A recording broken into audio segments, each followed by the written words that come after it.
D-Lo 404, boxing and more here.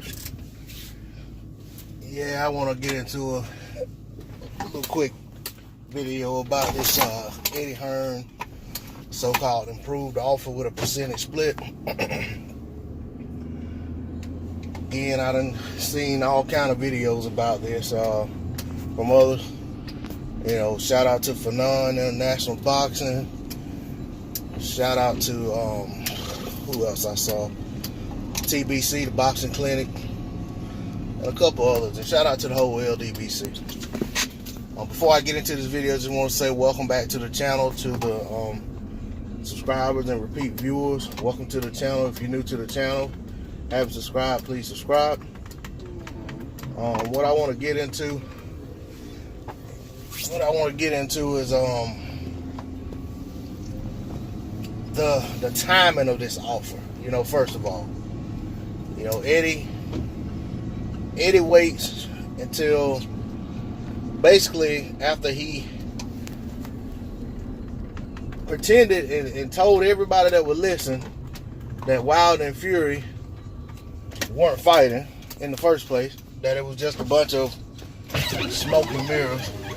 And I'm sorry about all the background noise. I'm trying to get my windows and stuff right and my defrost right so that I can doggone see how to drive. It's kind of foggy this morning and got a lot of dew on my windshield and windows and stuff. But anyway, you know, Eddie told everybody that would listen. Had all the AJ protectors and Eddie Hearns nut huggers echoing the same thing like they always do. You know, all they do is go to press conferences, go to videos and listen to Eddie do interviews and then come back and repeat what he said. It's like none of these guys have a mind of their own. But, you know, Eddie said the guys weren't fighting. Fight was fake. Then he came back and said, you know, later that, you know, oh, they must be giving Fury a ton of money, blah, blah, blah, blah. He knows he's not ready, etc., you know, so forth and so on.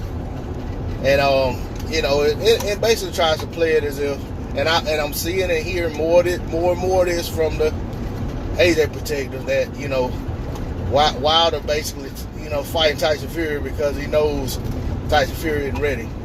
You know, as if Wilder needs Fury to be, you know, on some, you know, to have a bad night, to have a chance to win. You know, that's, anyway, that's topic for another discussion. But to try to stay on topic, let me say this. Eddie has took a crap on this fight ever since it was being kicked around. Then when it was announced, and now that it's pretty much, you know, guaranteed, unless something major happens, you know, the fight's gonna happen December 1st. You know, barring one of the guys getting seriously injured in training camp or something like that, the fight's gonna go on. And, you know, Eddie has nothing he can do to stop it from happening. And he can just be, you know, sulk about it or whatever. Well, he wants Wilder. He doesn't seem to have any interest in, you know, having the same conversation with Tyson Fury's team. But as it pertains to Wilder, he wants this man's team to not worry about Wilder getting in shape and getting ready for the fight, to concentrate on making this deal. That's what he wants Shelley, Al Heyman to do, and whoever else is involved, you know, and I think JD's is also, I think that's what his name is also Wilder's manager. But he wants this group to put their attention on him and focus on working out a deal for this April fight with AJ. Same fight that was, you know, where the venue was reserved shortly after they jerked Wilder around and acted as if they wanted to fight him in September. Then as soon as he agreed, they said, you know, start saying the venue's not available, the fight's going to have to be in April, we got to fight Povetkin, blah, blah, blah, all that. You know, we know the story. So he wants them to stop what they're doing, focus on that, focus on him. But see, the thing about it is,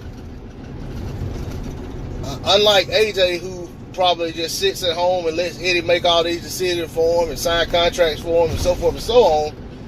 You know, Wilder's in these discussions. He may not be there physically, but he's contacted and basically consulted on what's going on. So naturally, Shelley and company are not gonna want to deal with this negotiation prior to his fight, because they'll be constantly interrupting him in training camp to have discussions with him about where things stand on the negotiation.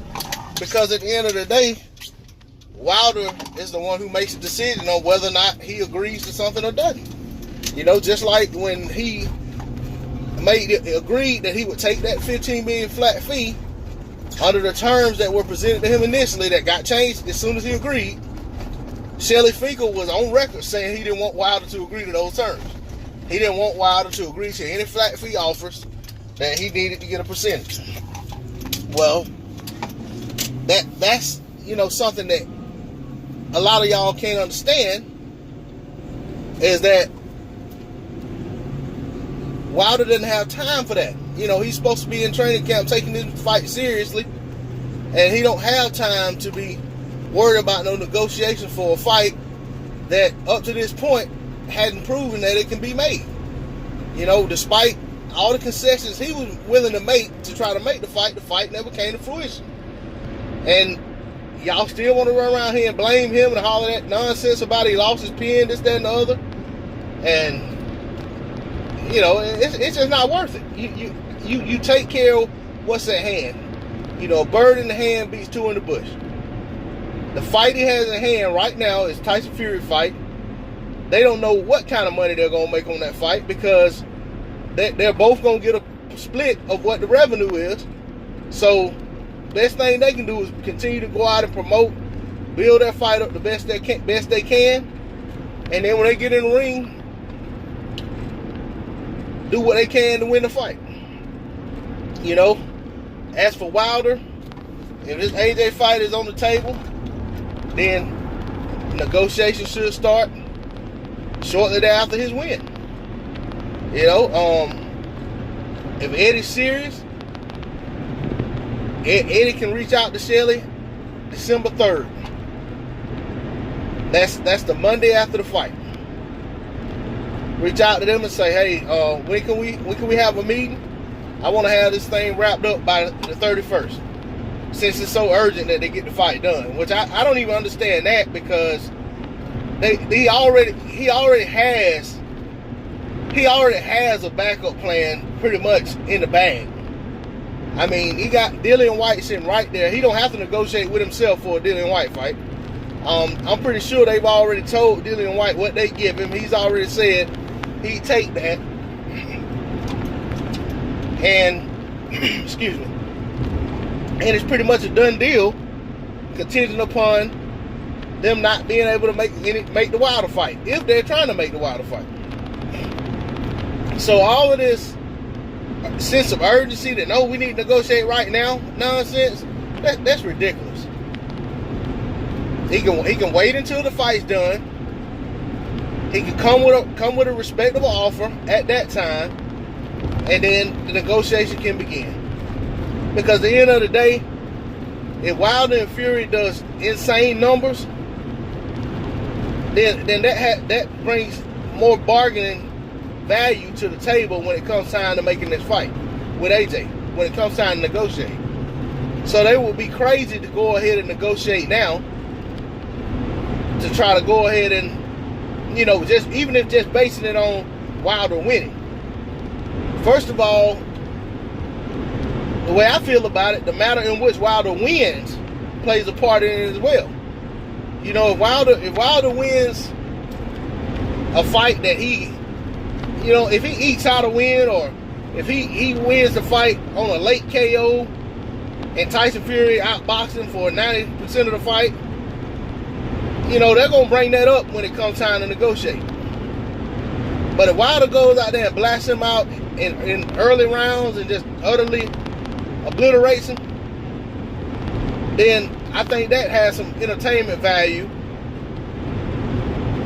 that makes fans say, oh, I'm tuning in next time this guy fight. I don't care, you know, where he's fighting at, and I don't care how much the pay-per-view is. So, you know, all of that stuff plays into it.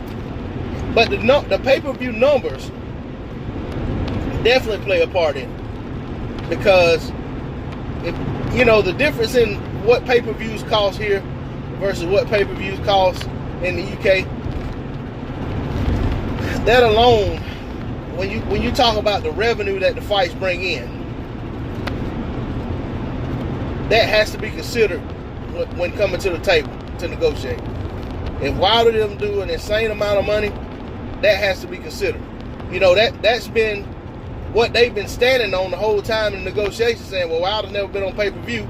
We don't know what the pay-per-view's going to do. We can't give him a percentage. We can't do this. We can't do that. Well, all of that's going to be no longer a topic, an issue. All of that's going to be no longer a topic of discussion. Wilder's going to have his pay-per-view, fighting Tyson Fury, who also has never done a U.S. pay-per-view. And we're going to see what kind of revenue the fight brings in on both sides. On the U.S., in the U.S. market and in the U.K. market.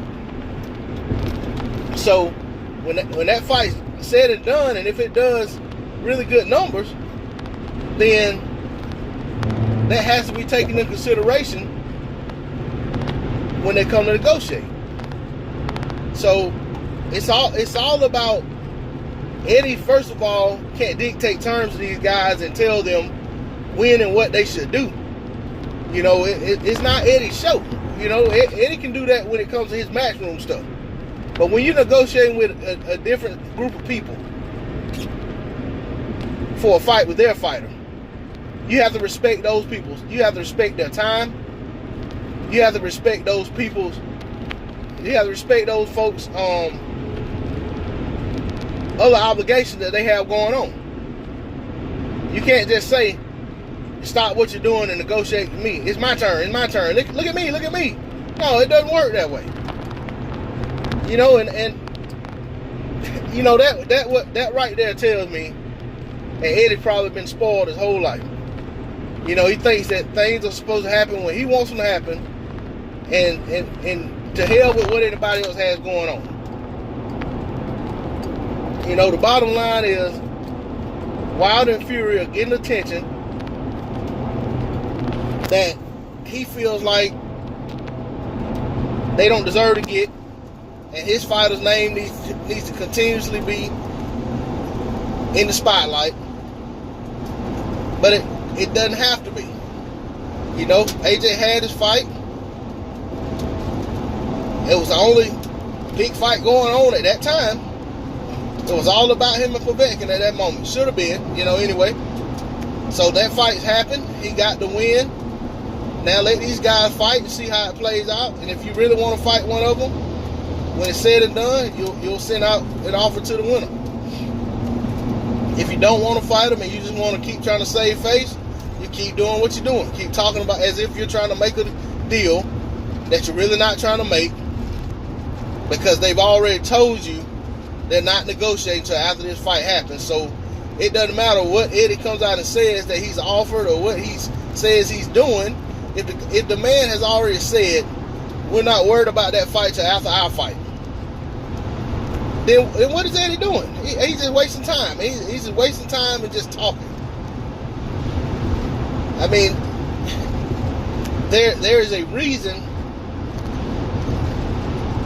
that Wilder has the people in place that he has in place. And he entrusts them with his career. He entrusts them with, you know, he trusts their judgment. If they're saying wait until after your fight, then that's what Wilder's probably going to do. That's why he's not even entertaining these offers by Eddie. He's not really talking about it.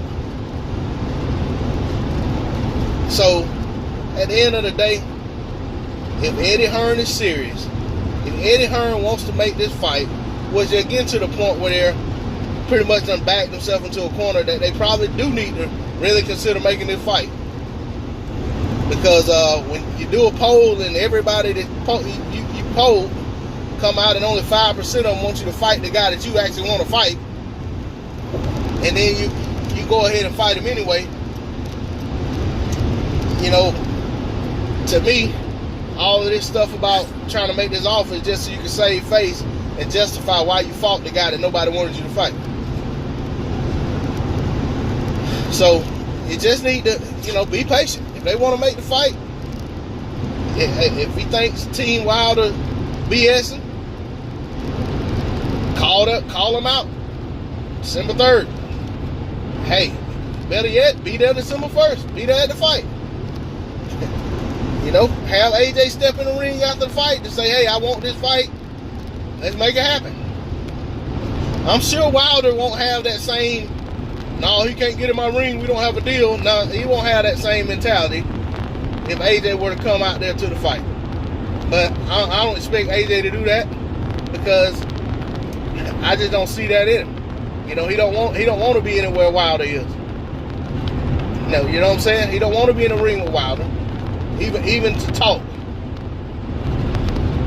So we'll see how it plays out. But I don't expect them to entertain anything Eddie's saying. Eddie's just giving his fans and AJ's fans more to come on the internet and talk about. But aside from that, there's no substance to what Eddie's doing. You know what I'm saying? It has no value in bringing us any closer to getting the fight that we want. If Eddie wants to fight, they've already told him what he needs to do, then he needs to do that at the proper time. You know what I'm saying? On that note, I'm out of here.